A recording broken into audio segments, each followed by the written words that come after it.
Cold meet. कहानी की शुरुआत में हम डेविड नाम के आदमी को कार ड्राइव करते हुए देखते हैं। शहर में हर तरफ बर्फ फैली हुई थी और इस बर्फीली तूफान में सरकार ने किसी को भी बाहर सड़क पर निकलने से मना किया था। खैर डेविड एक रेस्टोरेंट में आकर रुकता है जिसमें ओनर का नाम एना होता है। एना यहाँ से जाने ही वाली थी लेकिन वो डेविड को देखकर रुक जाती है। वो डेविड को उसका ऑर्डर लाकर देती है और इस दौरान हम नोटिस करते हैं कि वो काफी घबराई हुई है। उसे बार बार किसी के कॉल्स भी आ रहे थे।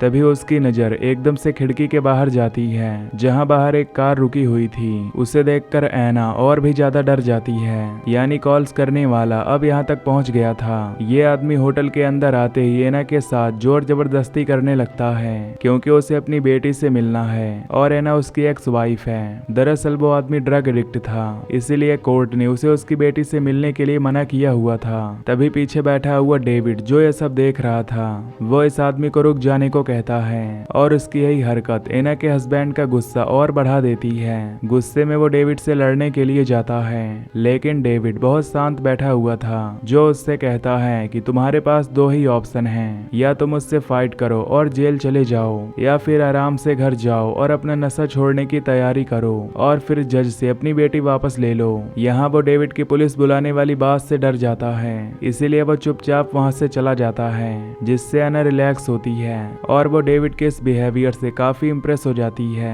और वो डेविड से बात करती है जिससे उसे पता चलता है कि डेविड शादीशुदा है। एना का एक्स हस्बैंड जाते हुए डेविड की कार का मिरर तोड़ गया था लेकिन डेविड फिर भी शांत रहता है और टेप से अपने साइड मिरर को चिपका कर आगे बढ़ जाता है। बाहर काफी तूफान और बारिश हो रही थी और साथ ही डेविड के कार का फ्यूल भी खत्म हो गया था, इसीलिए रास्ते में डेविड फ्यूल डलवाने के लिए रुकता है और इसी दौरान यहाँ से एना का हस्बैंड गुजरता है। उसे पहले ही डेविड पर गुस्सा था लेकिन इससे पहले वो डेविड को नुकसान पहुंचाता। एक पुलिस कार वहां आकर रुकती है। डेविड जैसे ही फ्यूल भरवाकर आगे की तरफ बढ़ता है तब एना का हस्बैंड भी अपनी कार से उसे चेस करता है और ये चीज डेविड नोटिस कर लेता है और अपने आप को बचाने के लिए वो स्पीड तेज कर लेता है। उस आदमी से काफी दूर आने के बाद डेविड रोड के साइड में अपनी गाड़ी उतार कर ऑफ कर देता है ताकि अंधेरे में उस आदमी को डेविड की कार नजर ना आए। उसका प्लान वर्क भी कर चुका था। वो आदमी डेविड की कार के पास से गुजर जाता है। डेविड को डर था कि वो आदमी कहीं दोबारा उसका पीछा न करने लग जाए। उससे छुपने के लिए वो यहीं जंगल के छोटे से रास्ते से गुजरता है। वो सड़क बहुत ही ज्यादा स्लिपरी थी और डेविड को ज्यादा कुछ नजर भी नहीं आ रहा था और इसी वजह से डेविड की कार का एक्सीडेंट हो जाता है और कार स्लिप होकर साइड में गिर जाती है। डेविड अपनी कार को सड़क पर लाने की कोशिश करता है लेकिन कार के टायर्स बर्फ के नीचे धंसते जा रहे थे, इसीलिए वो गाड़ी से निकलता है और अपने हाथों की मदद से टायर को बर्फ से निकालने की कोशिश करता है लेकिन इन सब में उसके हाथ ठंड की वजह से जख्मी हो जाते हैं, इसीलिए वो वापस कार में बैठता है और कार के हीटर को ऑन करके अपने हाथों को सेकता है। डेविड समझ चुका था कि उसका भी यहाँ से निकलना नामुमकिन है जब तक कि कोई हेल्प के लिए ना आ जाए। उसके फोन में सिग्नल भी नहीं थे जिससे वो पुलिस को कॉल कर सके। यही सब सोचते हुए वो अपनी बैटरी भी ऑफ कर देता है।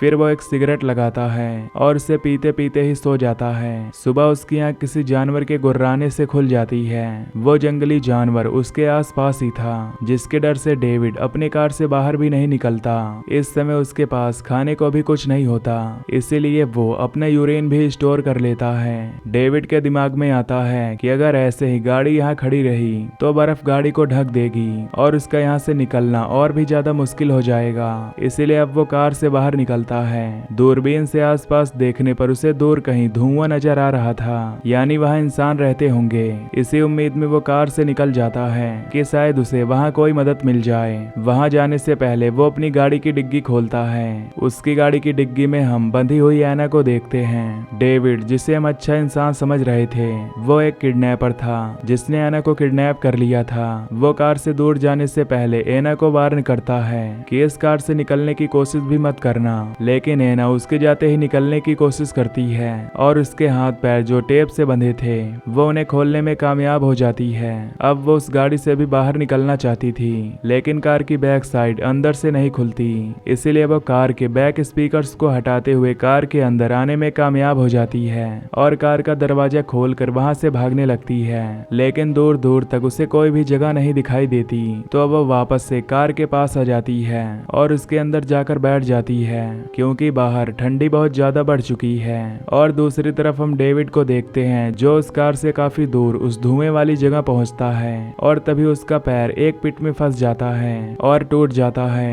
उसकी हालत बहुत खराब हो जाती है और उसके पैर से काफी खून भी निकल रहा था जिससे वो उठ नहीं पाता। लेकिन अगर वो कुछ देर यहाँ बर्फ में पड़ा रहा तो वो मर जाएगा। इसीलिए अब डेविड रेंगते हुए वापस कार के पास जाने का फैसला करता है, जहाँ एना अब कार में से अपने बचाव के लिए औजार ढूंढने लगती है। लेकिन उसे वहाँ टेप और क्लोरोफॉर्म के अलावा कुछ नहीं मिलता, इसीलिए वो इन दोनों चीजों को अपने पास संभाल कर रख लेती है। हम देखते हैं कि डेविड भी घसीटता हुआ कार के पास आ चुका था। वो कार का दरवाजा खोलता है और उसके अंदर जाकर बैठ जाता है। अपना पैंट काट कर वो अपने जख्म देखता है जहाँ उसकी हड्डी बुरी तरह टूट चुकी थी। वो दर्द से बुरी तरह चिल्लाता है और एक वायर से अपने पैर के ऊपर बांध लेता है ताकि ज्यादा ब्लीडिंग ना हो। अपना दर्द कम करने के लिए वो यहाँ जैसे हीटर ऑन करता है तो उसे पता चल जाता है कि कार में छेड़छाड़ की गई है, जिससे वो समझ जाता है कि एना के अलावा कोई नहीं हो सकता। इससे पहले कि वो अपना चाकू उठाकर एना के ऊपर वार करता, एना उसे ही क्लोरोफॉर्म सुंघाकर बेहोश कर देती है। बेहोशी में वो एक सपना देखता है जहाँ वो इसी जंगल में है और उसके सामने एक मरा हुआ जानवर है और उसके दोनों हाथों पर खून लगा हुआ है। ये देखते ही वो डर कर उठ जाता है। होश आने पर वो देखता है कि एना ने उसके हाथ स्टीयरिंग से बांध दिए थे और उसके गर्दन को सीट से। एना उससे पूछती है कि तुम मुझे यहाँ क्यों ले आए हो और मेरा फोन कहाँ है। डेविड बताता है कि तुम्हारा फोन मैंने फेंक दिया था और हम इस वक्त कहाँ हैं ये मुझे भी नहीं पता क्योंकि मेरा रास्ता भटक गया था। एना उससे कहती है कि अब तक मेरी मॉम ने पुलिस को कॉल कर दिया होगा, लेकिन डेविड बताता है कि ऐसा नहीं किया होगा क्योंकि तुम्हारा फोन फेंकने से पहले मैंने तुम्हारी मॉम को मैसेज किया था कि तुम अपने एक्स हस्बैंड के साथ हो। और ये सुनकर एना बिल्कुल शॉक हो जाती है। एना उसका वॉलेट और फोन लेती है लेकिन उसके फोन में भी सिग्नल नहीं थे। यहाँ डेविड उससे कहता है कि बेशक मैं तुम्हारे कैद में हूँ लेकिन फिलहाल हम दोनों मुश्किल में हैं और हमारे पास जिंदा रहने के लिए एक ही यही कार है, इसीलिए हमें इसकी केयर करनी होगी। एना उसकी बात मानते हुए कार का हीटर बंद कर देती है ताकि कार की बैटरी खत्म ना हो। इसके बाद वो डेविड का वॉलेट चेक करती है जहाँ पर बहुत सारी फेक आईडीज थी, जिससे पता चलता है कि डेविड एक फ्रॉड आदमी है और वो एक जगह टिक कर नहीं रहता। एना को बहुत ज्यादा नींद आ रही थी, इसीलिए वो बच्चों वाली सीट को उठाकर कार से बाहर फेंक देती है ताकि वो यहाँ आराम से सो सके। लेकिन डेविड के रहते हुए वो आराम से कैसे सो सकती थी, इसीलिए सोने से पहले वो डेविड को भी क्लोरोफॉर्म सुंघाकर बेहोश कर देती है। इस बार भी डेविड बेहोशी में वही सीन देखता है जहाँ उस मरे हुए जानवर का खून डेविड के हाथ पर लगा था। डर के मारे इस बार भी डेविड को होश आ जाता है, लेकिन होश में आते ही वो देखता है कि एना पहले से ही जाग चुकी है और यहाँ एना को वॉशरूम जाना था, इसीलिए वो गाड़ी से बाहर निकल जाती है और मौके का फायदा उठाते हुए डेविड अपनी गाड़ी को लॉक कर देता है, जिससे एना बाहर ही फंस जाती है। उसके सर्कस से एना काफी परेशान हो जाती है। उसे बहुत ज्यादा गुस्सा आ जाता है क्योंकि अगर उसे जिंदा रहना है तो किसी तरह उसे कार में जाना होगा। इसीलिए अब वो बेबी सीट से गाड़ी की विंडो तोड़कर अंदर आ जाती है। विंडो टूटने की वजह से गाड़ी का टेम्परेचर भी बहुत डाउन हो गया था। गुस्से में वो सीट बेल्ट की मदद से डेविड को जान से मारने की कोशिश करती है, लेकिन लास्ट पल में वो रुक जाती है जिससे वो बच जाता है। इसके बाद एना टेप से वो सारी खिड़की को बंद कर देती है। इन सब के बाद एना डेविड का फोन चेक करती है तो उसे डेविड के फोन में काफी सारी अपनी और अपनी फैमिलीज की फोटोज मिलती हैं, जिससे उसे साफ पता चलता है कि डेविड काफी समय से उसे किडनैप करने की प्लानिंग कर रहा था। परेशान एना अब उसकी गाड़ी चेक करती है जहां उसे बहुत सी लड़कियों की आईडीज मिलती हैं और इससे वो ये भी जान लेती है कि वो पहली लड़की नहीं है जिसे डेविड ने किडनैप किया है, बल्कि वो पहले बहुत सी लड़कियों को किडनैप करके मार चुका है। वो एक सीरियल किलर है। चिल्लाकर एना डेविड से पूछती है कि तुमने इतनी सारी लड़कियों को कैसे मारा और आज तक कितनी लड़कियों को मारे हो। यहाँ पर वो एना को अपनी किलिंग्स के बारे में बताता है। सबसे पहले लड़की को बेवकूफ बनाकर मारने की उसने पूरी प्लानिंग की थी। उसने खुद को शरीफ बना लिया, अपने हाथ में एक अंगूठी पहन ली जिससे वो मैरिड लगे और अपनी गाड़ी के बैक साइड पर एक बच्चों वाली सीट रखी जिससे फील हो कि वो एक फैमिली मैन है। घंटों सड़क पर गाड़ी चलाने के बाद उसे एक लड़की मिली जिसे लिफ्ट चाहिए थी, जिसे वो अपनी गाड़ी में बैठा लेता है। पहले पहले तो सब नॉर्मल चल रहा था, वो मुझसे फ्रैंक हो चुकी थी, लेकिन तभी उसकी बातों से वो लड़की डरने लगती है। वो पुलिस को कॉल ही करने वाली थी, लेकिन उससे पहले ही डेविड उसे पकड़कर चाकू से मार डालता है। डेविड कहता है कि वो मेरा पहला मर्डर था और उसके बाद मैंने कई सारे मर्डर किए, जिनमें से कुछ तो मुझे याद भी नहीं है। उसकी बातें सुनकर एना काफी डर जाती है, इसीलिए एना उसके मुंह पर टेप लगा देती है। अब डेविड सो जाता है और एना भी यहाँ सोने की कोशिश करती है, लेकिन अचानक से उनकी कार के ऊपर कोई हमला कर देता है, मानो कोई जंगली जानवर हो। लेकिन जब वो क्रिएचर उनके कार के फ्रंट मिरर पर हाथ फेरता है, तब जाकर उन्हें पता चलता है कि वो क्रिएचर कोई इंसान जैसा है। उसके पहले वो क्रिएचर विंडो तोड़कर उन्हें मार देता। एना जल्दी से कार स्टार्ट करती है और कई बार हॉर्न बजाकर उसे यहाँ से भगाने में कामयाब हो जाती है। डेविड उस क्रिएचर को यहाँ तक पहुँचने का जिम्मेदार एना को ही बताता है, लेकिन एना उसे याद दिलाती है कि उसका जो खून बर्फ के बाहर पड़ा है, उसी की वजह से वो क्रिएचर यहाँ तक आई। डेविड का जख्म बिल्कुल काला पड़ चुका था और वो बहुत जल्द मर सकता था। एना यहाँ डेविड को उस क्रिएचर के बारे में बताती है कि एक क्रिएचर कोई इंसान नहीं बल्कि एक भूत थी। यहाँ पर रहने वालों का मानना है कि एक क्रिएचर यहाँ पर आए बुरे लोगों को मार देती है और अपने शिकार को मारने से पहले वो उसके सपनों में आकर उसे डराती है। ये सुनकर अब डेविड बहुत डर जाता है, क्योंकि उसने भी सपने में कई बार एक क्रिएचर को देखा था। धीरे धीरे उनकी कार की बैटरी भी लो हो जाती है, जिससे हीटर बंद हो जाता है और उनकी हालत इतनी खराब हो जाती है कि मजबूरन दोनों को करीब आना पड़ता है ताकि एक दूसरे की बॉडी की हीट से ये लोग जिंदा रह सके। डेविड को लग रहा था कि अब वो यहाँ मरने वाला है, इसीलिए वो एना को अपनी कहानी बताता है कि उसने क्यों ये मर्डर्स करना शुरू किए।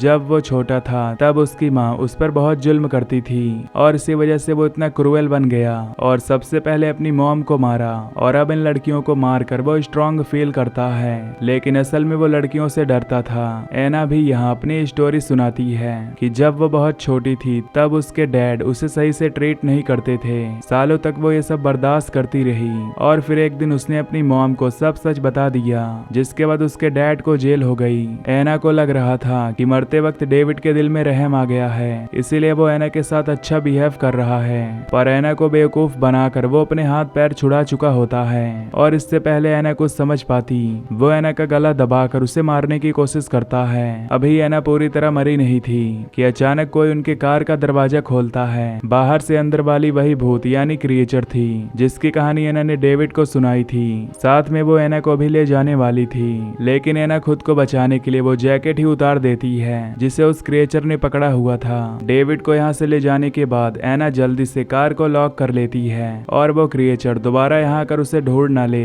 इसीलिए वो कार की डिग्गी में छुप जाती है। उसने कोई मोटे कपड़े भी नहीं पहने थे जिससे उसकी मौत होने वाली थी, लेकिन लकीली ये बर्फीला तूफान रुक जाता है और तूफान के रुकते ही बर्फ हटाने वाली गाड़ियां वहां जाती हैं, जिसके ड्राइवर की नजर इस कार पर पड़ जाती है और वो जैसे इस कार के पास आता है तो उसे यहाँ मरे हुए डेविड के ऑर्गन नजर आते हैं। फिर गाड़ी को चेक करने पर उसे कोई नहीं मिलता, लेकिन जब वो गाड़ी की डिग्गी खोलता है तो वहाँ एना थी। ठंड की वजह से उसकी हालत काफी खराब हो गई थी, लेकिन अभी भी वो जिंदा थी, जिसे अब रेस्क्यू कर लिया जाता है और ये मूवी यहीं पर एंड हो जाती है। तो दोस्तों, अगर आपको ये एक्सप्लेनेशन पसंद आई हो तो वीडियो को लाइक और चैनल को सब्सक्राइब कर देना। Till then take care, love you, bye bye.